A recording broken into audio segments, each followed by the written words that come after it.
Today I'm using a bunch of leftovers that I've got from other recipes to make this really crunchy umami fried rice. I'm starting with some shallot oil that I had made with the crispy shallots for the steak video. Heating that up, frying an egg, just really lightly frying it, doing a bit of a messy flip here, but that doesn't matter.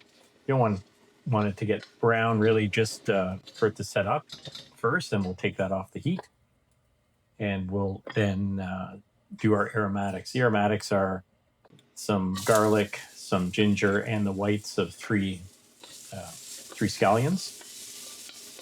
So give that a bit of a fry. I'm noticing it's a bit dry, so I'm going to add a bit more oil here. And we don't, again, want these to burn just to get fragrant. So after about 20 or 30 seconds, I'm adding in some rice. I had cooked this up today and just chilled it in the fridge, so it is chilled to go into the pan. Give me that a toss, a few tosses until it starts to get just a little bit brown and this the rice grains start jumping around a little bit. Then you know that it's done.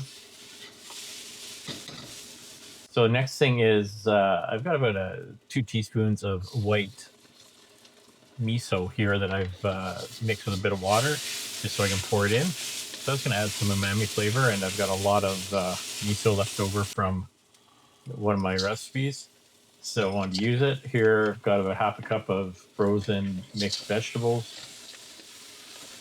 Give that a couple of minutes. I'm going to add a little bit more oil around the side here. Now I'm adding a bit of shaoxing wine and some soy sauce. It's actually only about a teaspoon of soy sauce. Just wasn't coming out very fast.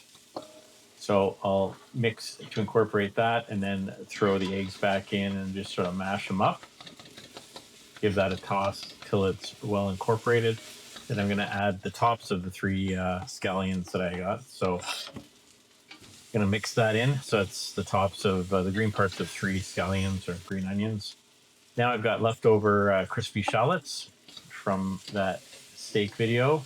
And these are the ones that I had made the shallot oil with.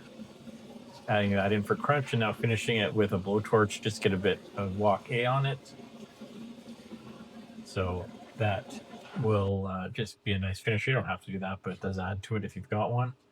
And serving. Now I'm topping it here with a Panko furikake mix that I had done for for one of my videos. So it's toasted Panko with furikake, which is sesame and seaweed, just all mixed together, and that gives it a really nice crunch.